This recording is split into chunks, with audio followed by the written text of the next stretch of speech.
Right, I'll make a quick video, just want to make another bonnet, maybe make two. And I use this mould for about 10 years. Some of it will be videos, some of it will be just photos. And see how it goes.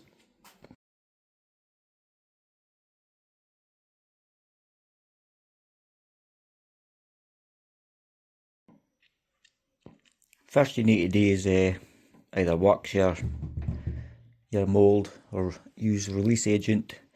There's heaps of different products out there. It's up to yourself what you use. I'll show you some. So you've got your PVA. If you're worried about whatever you're copying, you don't want it destroyed, I'd put this on. It's pretty bomb proof, but it doesn't leave enough a good surface. Well, I can't get it. Your waxes, your honey wax, mould sealer, release agent. It's up to yourself what you use. Then I just go around the edge of the mould with your bag sealing tape. I put it on first, so you don't get any fibres or glue or anything underneath, because then your bag won't seal. That's only, I reckon, a tenner a roll or something. It's a one-time use, just bin it after I use it. Then wipe your surface down, make sure there's no hairs or white bits. Then start laying your first layer of carbon down. Your first layer is most important, because if there's anything trapped underneath, it's going to be stuck on your surface that you're going to see. So all this little white bits, I'll get all that off. If when you lay down your fabric, make sure there's no little bits of hairs or little bits of carbon, because you're going to see it once you pop your bonnet off. Pick what kind of carbon you're wanting for your bonnet. If you just want like a plain twill weave, or you want like a 3D effect, or Kevlar carbon, it's up to yourself. That's a nightmare to cut. Pure carbon, pure Kevlar's all yellow, that's a nightmare to cut. Just pick whatever you want, there's plenty to choose for.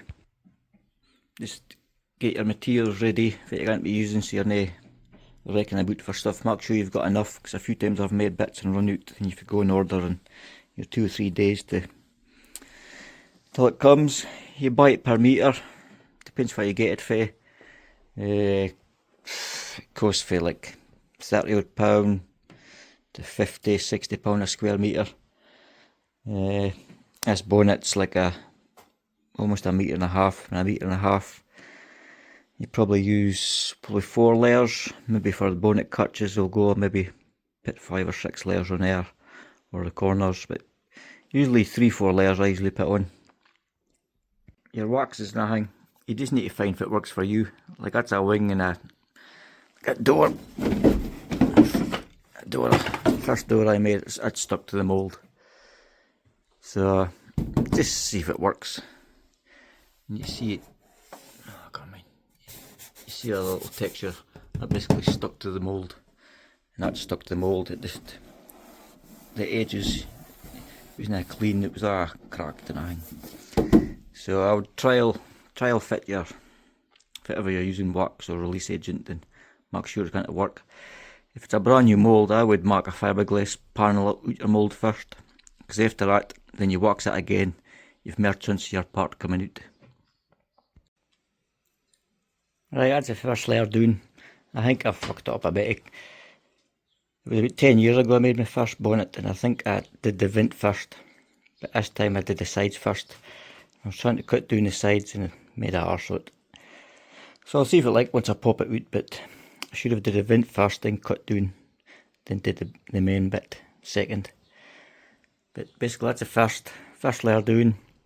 If you try and get no gaps, like spongy bits, try and push it in all the corners, because it'll just be a void, then you'll get bridging, and you'll either be left with a heap of resin or a hole. So I'll just layer it up another probably 3 layers, then I'll show you if I do after that. Right, that's about 4 layers on it now. There's some bits got 5, maybe 6, just cuttings, because I've heaps of cuttings. You're left with a heap of bits, so you might as well just use them up. So now you put peel ply on it. The neater you get this, put it in all the curves, nice and tight, because if you just bridged it over like that, you would just fill it up with resin. So put this on tight as you can. That gets ripped off anyway. You get a fine finish if it's fine, bony and tight. You didn't want it bridging with gaps, so we want it bony tight. So I'll undo it. Right, that's a peel ply down. Try and get it as tight as you can. Next thing you have to put down is the fusing mesh. I like using this stuff better because it's fine, easy to rip when you're taking anything back off. But when you've got bumps like this and curves, this stuff's better. It's a nightmare to come back off. So if you're doing a flat kind of shaped bit, I would go with the white stuff. I cover the whole lot and say I'm taking the resin for here, sucking it through here. I'll just do like a square with nail mesh, so it struggles to pull it through. And it'll pull it. You'll see it. I'll video it when it's sucking through. But just do a bit with nail mesh, and it'll come through the other bits with the mesh quicker. Then stop, and it'll suck through slowly. It'll give you a chance to fill up any other gaps. Right, and fuse mesh is down. You don't need to be fussy, it just needs to bide in place till you get the bag and get the vacuum down.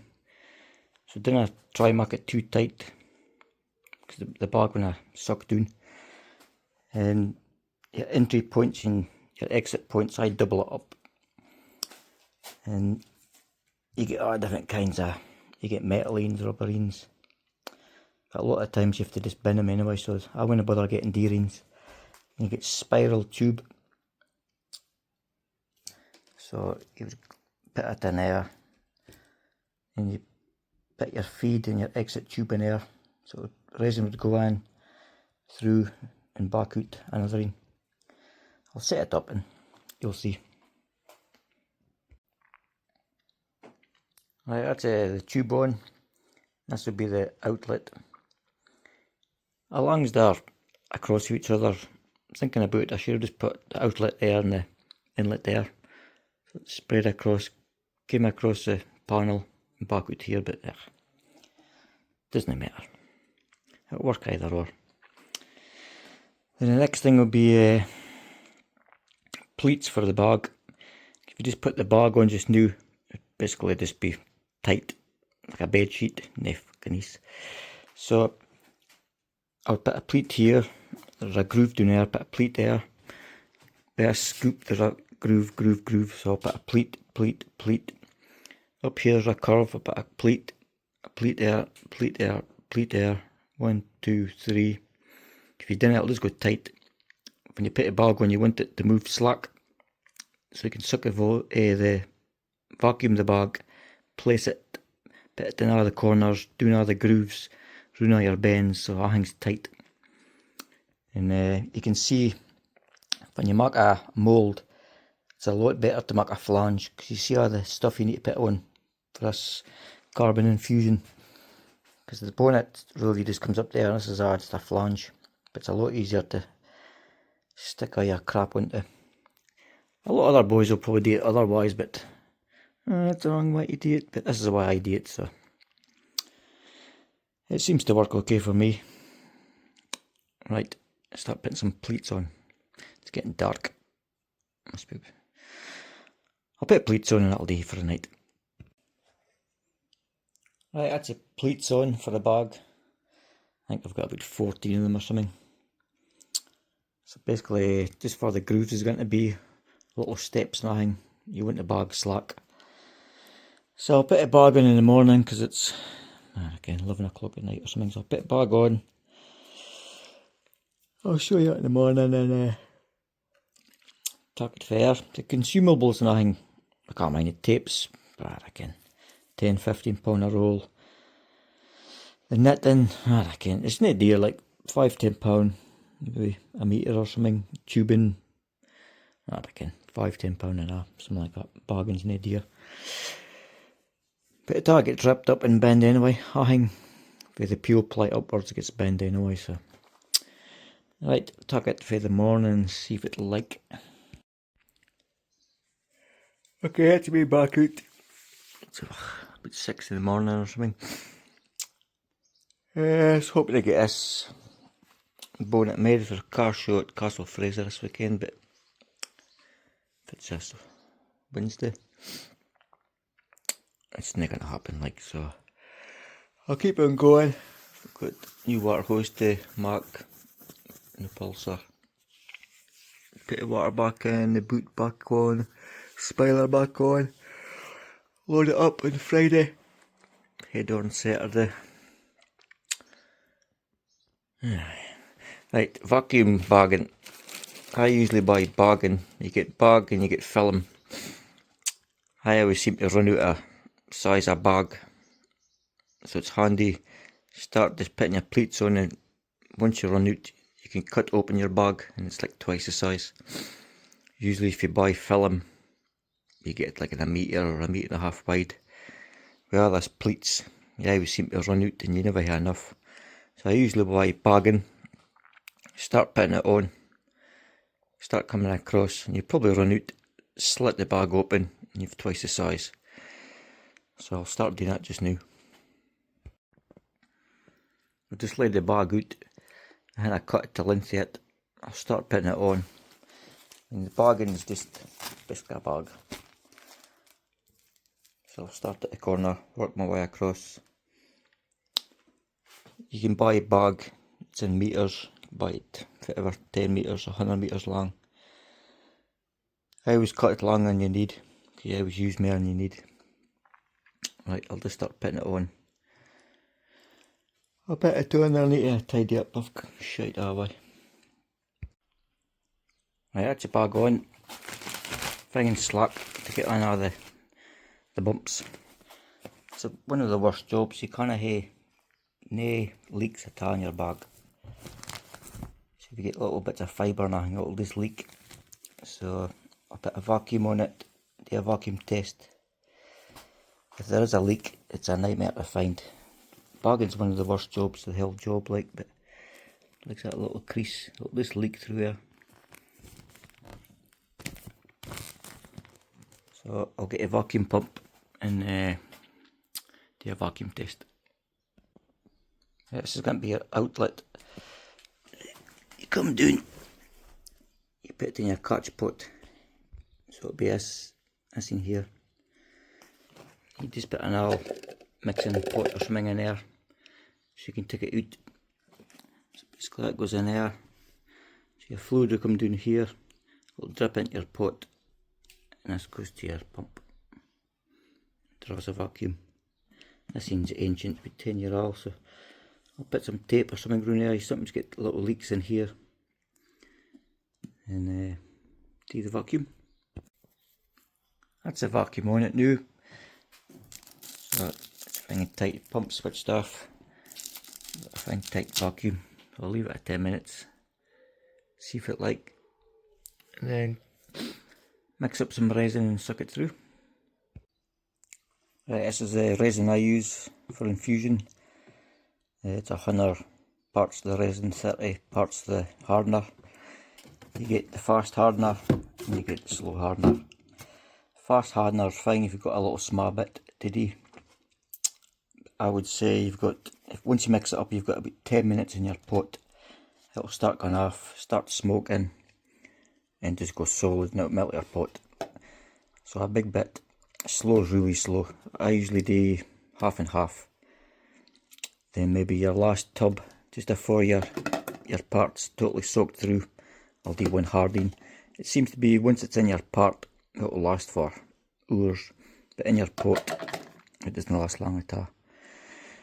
So I usually get catched out and mixing enough, so I usually put all the resin in some tubs, maybe 3 or 4, get your hardener ready, so it's just a quick culp in, mix it up, and put it in your big pot. How to say, a big pot, mix up the smines, culp it in there. Then I want it to go dry. If it goes dry, close your valve, give you time to mix up some, pour in your pot, open your valve again, let it suck through. But you don't want it sucking with no resin, because it'll end up too dry. That's about it. So I'll one measure out some resin. The vacuum's been on about half an hour and it's still solid, so we're good to go. Right, that's it all laid out. forgot to say, this is ratios by weight, not by volume. So you can't just go like, oh, hey, 400. It has to be by weight. If you didn't use it, just put it back in there, because it's about £110 I think for one tub. But it's a lot better if it's I think probably use about 3-4 kilos in this bonnet. There'll be a fair bit of wastage. Time you rip off all your peel ply, your mesh and everything, there's a lot of resin left in there. Right, so I'll mix up and start sucking it through. There she goes. It's the one start mixing resin like, so you have to be quick.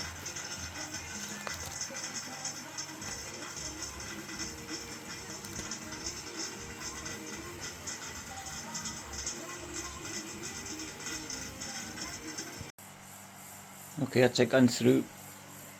You just have to keep on top of the resin like, because it goes down quick. You can fit bigger spiral round tube so it goes through faster, but I like the small stuff. It seems to just go through at a steady speed. So, just sucking through that.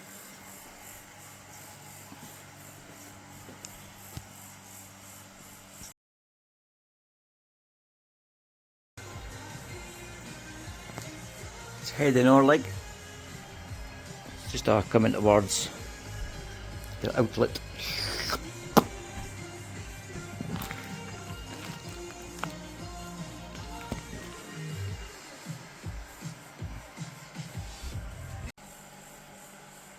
Now our resin's slow down because there's no infusion mesh here, so it'll just start sucking out the little bits of air if there is any air.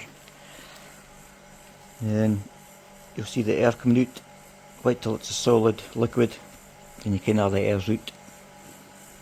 Then just lock it off and wait for 24 hours, well minimum 24 hours. You see the last of the air coming out here, look.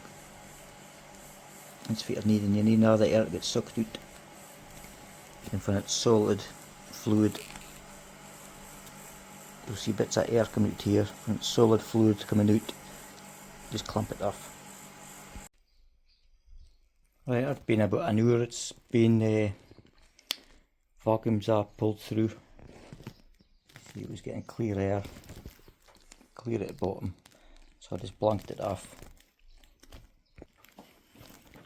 Inside the moulds, the resin's still soft, and this tub's like treacle, and this was if it was in a catch pot roasting solid. So that's why you didn't mix too much with fast hardener and you can't use it in time. It just starts bubbling and goes roasting and goes off. This is a bit sticky like that. That's bit inside the mould still.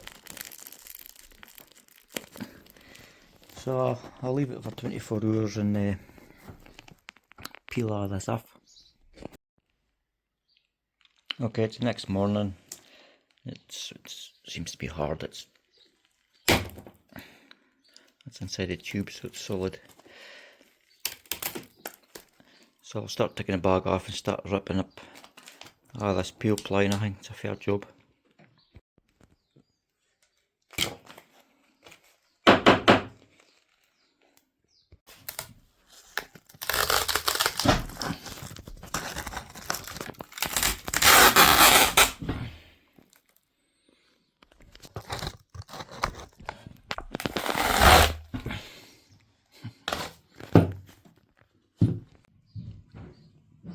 Right, that's the bag and the peel ply off.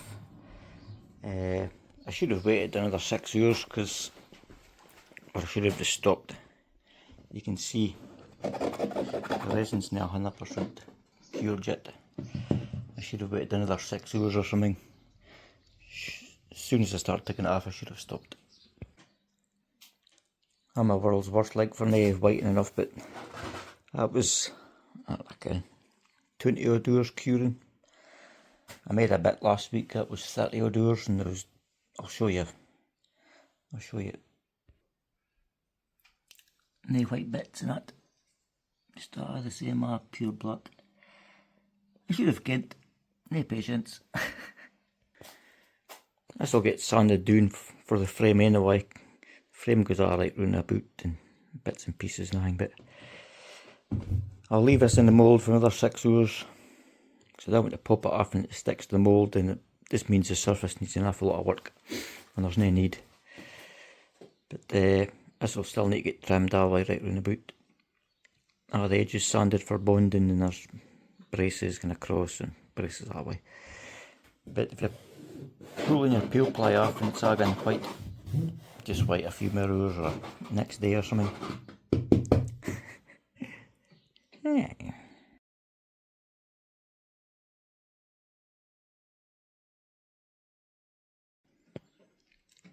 I've just been putting wedges in around the side and lollipop sticks and things. This went out a big crack, so I'll try and do this with one hand.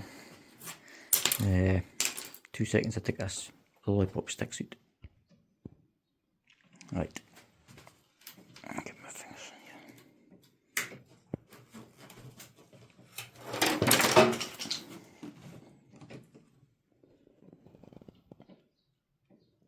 here. That looks alright. I'll go and lift it off. Looks alright. You still see bits of wax and I'll need a rub down in a pint, because I still need to cut out from my bonnet catches and cut out the vents and everything, but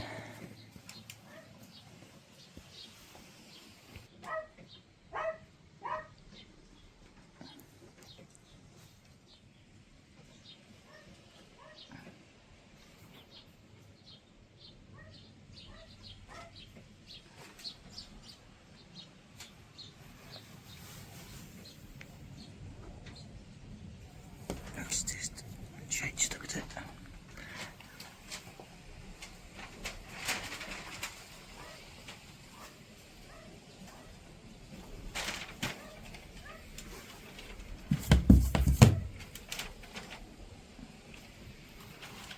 Moulds. Alright, still. I'll wrap it up and that's it for another 10 years.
Right, that's the 2 bonnets made and the 2 frames made.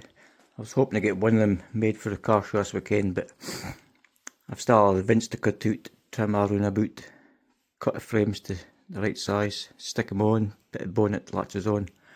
It's Thursday night now, so when I got time, I've still to fix the radiator on the pulsar, put the boot back on, spoiler back on, wash it, unload the stock car, load up the pulsar, so it's not going to happen, but I'll just get a quick rub down, get a good degrease, get other wax, because you can still see the wax and hang over it. Get a couple of clear coats of lacquer, and probably a winter project. I've got a few ideas I'd like to do in the car, but that depends if I've got time, like, but it's come out alright. It's hard to see the blue of now, but that's blue and normal carbon in the middle. That's like a 3D diamonds or squares, whatever we would cut, with the blue in the middle. So, yeah. Looks alright. The two frames.